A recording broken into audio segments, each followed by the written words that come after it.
जैसे कि आपको पता है समुद्र यानी ओशन में लार्ज शिप्स होती हैं, जैसे कि कंटेनर शिप हो गया। उसी तरह से हमारा जो मार्केट है वो भी एक ओशन की तरह है। इसमें भी लार्ज कैप्स कंपनीज होती हैं। अगर मैं ओशन की बात करूं तो इसमें मीडियम शिप्स और स्मॉल शिप्स भी होती हैं। अगर मैं उनको ट्रीट करूं अगर मार्केट के हिसाब से, तो medium cap companies and small cap companies की बात कर रहा हूं मैं। कहने को तो ये मीडियम और small ships as compare to large ships बहुत तेज़ी से चलती हैं, बट अगर ओशन में तूफान आ जाए यानी कि स्टॉर्म आ जाए, तो जो मीडियम और स्मॉल शिप्स होती हैं वो कहीं ना कहीं मुश्किल में पड़ जाती हैं। बट मैं अगर लार्ज शिप्स की बात करूं तो ये बहुत आसानी से उन वेव्स का सामना कर लेती हैं।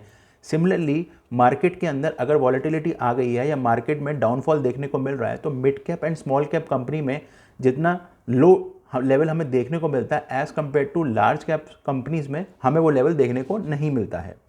आज मैं बात करने वाला हूँ व्हाइट ओक के एक नए म्यूचुअल फंड के बारे में जिसका नाम है large cap fund.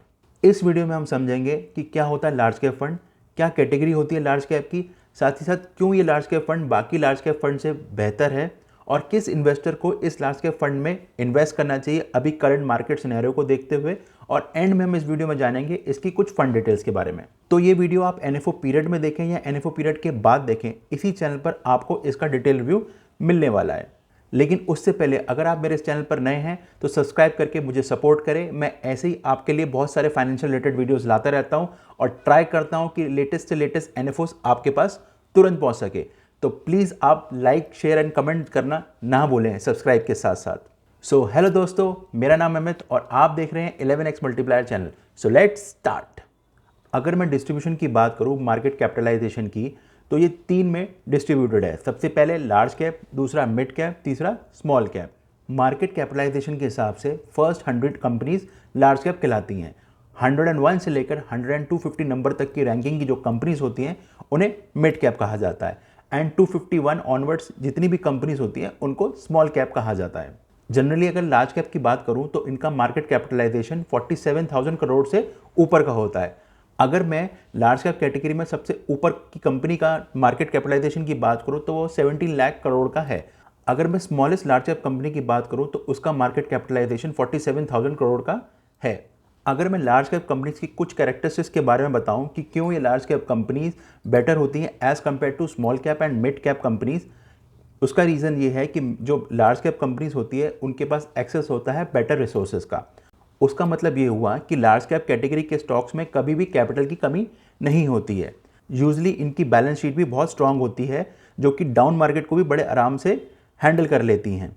Large cap company को कभी भी टैलेंट की कमी नहीं होती है क्योंकि उनके पास हर सेक्टर के लिए एक एक्सपीरियंस बंदा होता है, और साथ ही साथ लार्ज कैप कंपनी के पास एक रेपुटेड मैनेजमेंट भी होता है। फिर मैं अगर फर्दर कैरेक्टरिस्टिक की बात करूँ तो लार्ज कैप कंपनी के पास एक पोटेंशियल ट्रैक रिकॉर्ड भी प्रेजेंट होता है।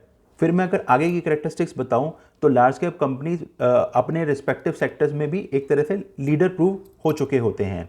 लार्ज कैप कंपनी का जो बिजनेस होता है वो बहुत ज़्यादा स्टेबल होता है as compare to mid cap and small cap companies. अगर मैं और कैरेक्टरिस्टिक्स के बारे में बताऊं लार्ज कैप कंपनीज की, तो लार्ज कैप कंपनी के स्टॉक में लिक्विडिटी की कमी हमें देखने को बिल्कुल नहीं मिलती है। अब मैं अगर आपको एक बात बताऊं कि large cap company geographically diversified होती हैं, इसका मतलब ये हुआ लार्ज कैप कंपनीज ना सिर्फ डोमेस्टिक मार्केट में बल्कि इंटरनेशनल मार्केट में भी सर्व करती हैं। अगर मैं करंट सिनेरियो को देखूं तो नियरली 25% का जो रेवेन्यू है वो लार्ज कैप कंपनीज इंटरनेशनल से अर्न करती हैं, यानी कि बाहर से आता है। अब मैं फर्दर आपको एक बात बताऊं कि लार्ज कैप कंपनीज के अंदर बहुत सारी mid cap and small cap companies भी होती हैं। इससे मतलब ये हुआ कि जितनी भी mid cap and small cap companies होती हैं उनको कभी ना कभी फंड्स की ज़रूरत होती है अपने प्रोजेक्ट्स को या अपने पोर्टफोलियो को बढ़ाने के लिए। तो उन नीड्स को सपोर्ट देने के लिए वो लार्ज कैप कंपनीज के साथ या तो जॉइंट वेंचर्स कर लेते हैं, या जो बड़ी लार्ज कैप कंपनीज होती है वो उनको एक्वायर कर लेती हैं या उनको अपनी सब्सिडाइज कंपनीज बना देती हैं, जिससे कि ये स्मॉल कैप और मिड कैप कंपनीज को उनकी फाइनेंशियल नीड्स भी पूरी हो जाती है और उनको एक्सपर्टाइज भी मिल जाता है लार्ज कैप कंपनीज का। अब मैं फर्दर एक बात बताऊं तो लार्ज कैप कंपनीज के अंदर बहुत सारी ऑटो कंपनीज भी हैं, साथ ही साथ बहुत सारी पेंट कंपनीज भी हैं और बहुत सारे प्राइवेट बैंक्स भी हैं,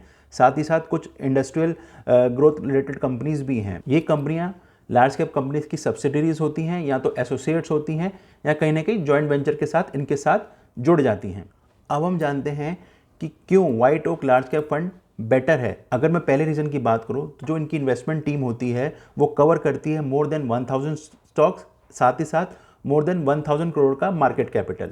अगर मैं सेकंड रीज़न की बात करूं तो ये है बैलेंस पोर्टफोलियो कंस्ट्रक्शन, जो कि होता है pre cyclical and counter cyclical, इन दोनों चीज़ों में वो डील करता है। अगर मैं थर्ड रीज़न की बात करूं तो इनके पास हर एक सेक्टर के लिए बहुत सारे एनालिस्ट हैं जो कि इन डेप्थ एनालिसिस करते रहते हैं। अगर मैं फोर्थ रीज़न की बात करूं कि वाई व्हाइट ओक कैपिटल का लार्ज कैप फंड ही, तो इसका आंसर ये है कि इनके पास जो एनालिस्ट हैं वो पिछले कुछ डिकेड से हर एक पर्टिकुलर सेक्टर का डीप एनालिसिस कर रहे हैं और उनके पास ऐसे कुछ चार्ट्स एंड ग्राफ्स हैं जिससे वो एनालिसिस करके बता सकते हैं कि ये फंड आगे कितना ग्रोथ करेगा। अगर मैं फिफ्थ रीजन की बात करूं तो इन्होंने अपने कुछ एनालिसिस एंड रिसर्च से कुछ ऐसे नेगेटिव लिस्ट ऑफ स्टॉक्स के चार्ट्स बनाए हैं जो इनको वॉलेटाइल मार्केट में हेल्प करते हैं। अगर मैं फर्दर सिक्स रीजन की बात करूं कि why White Oak Capital large cap fund, because इसमें जो 80% है वो लार्ज कैप स्टॉक्स में लगेगा एंड जो रिमेनिंग 20% है वो मिड कैप स्टॉक्स में अपना इन्वेस्टमेंट रखा जाएगा। अगर मैं सेवंथ रीजन की बात करूं, ये अपने पोर्टफोलियो में एक्टिव स्टॉक्स रखेंगे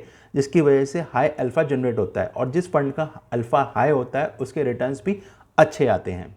अगर मैं आने वाले सालों की बात करूं तो साल 2030 तक इंडिया थर्ड लार्जेस्ट इकोनॉमी बन जाएगा। अगर मैं अभी की बात करूं, वर्ल्ड वाइड में जितनी लार्ज कैप कंपनीज हैं उसमें इंडिया की मात्र 3 कंपनियां ही हैं, लेकिन जिस हिसाब से इंडिया ग्रोथ कर रहा है आने वाले 7-8 साल में इंडिया थर्ड लार्जेस्ट इकोनॉमी बन जाएगा। तो आप देखेंगे कि कितनी हमारी लार्ज कैप कंपनियां ग्रो करेंगी और वर्ल्ड वाइड में अपना डंका बजाएंगी।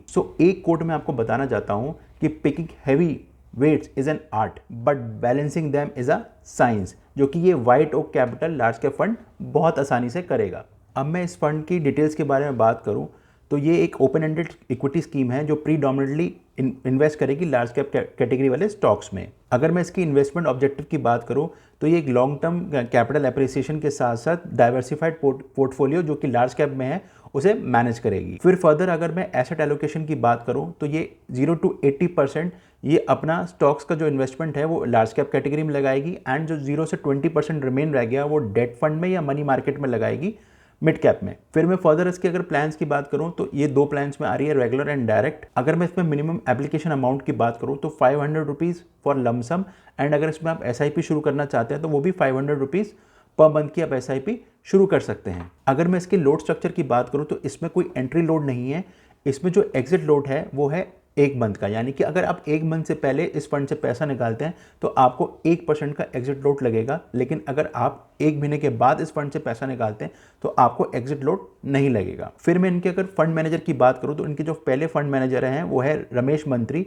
जो कि पिछले 19 साल से उनको एक्सपीरियंस है इक्विटी रिलेटेड मार्केट का। अगर मैं इनके सेकंड फंड मैनेजर की बात करूं तो ये है पीयूष बरनवाल, जिनको लास्ट 13 ईयर्स का इक्विटी रिलेटेड मार्केट में एक्सपीरियंस है। अगर मैं इसकी बेंचमार्क इंडेक्स की बात करूं तो ये S&P BSE 500 इंडेक्स को फॉलो करेगा। अब अगर मैं इसके रिस्कोमीटर की बात करूं तो ये वेरी हाई कैटेगरी में आता है। अब किस इन्वेस्टर के लिए ये फंड बेटर है, तो ये उनके लिए बेटर है जिनके पोर्टफोलियो में अभी तक कोई लार्ज कैप कैटेगरी का फंड नहीं है, या उन इन्वेस्टर्स के लिए भी बेटर है जो अपने पोर्टफोलियो में एक से ज़्यादा लार्ज कैप कैटेगरी का फंड रखना चाहते हैं और कम से कम उनका लॉन्ग टर्म का होराइजन होना चाहिए, यानी कि 5 से 7 साल इस फंड में अगर वो इन्वेस्ट करके चलेंगे तो उनको एक अच्छा गेन देखने को मिलेगा, क्योंकि ये फंड डाइवर्सिफिकेशन के लिए बहुत अच्छा है। तो कैसी लगी दोस्तों आपको ये मेरी एक छोटी सी detail review about White Oak Capital large cap fund के बारे में? मुझे कमेंट करके आप ज़रूर बताइएगा।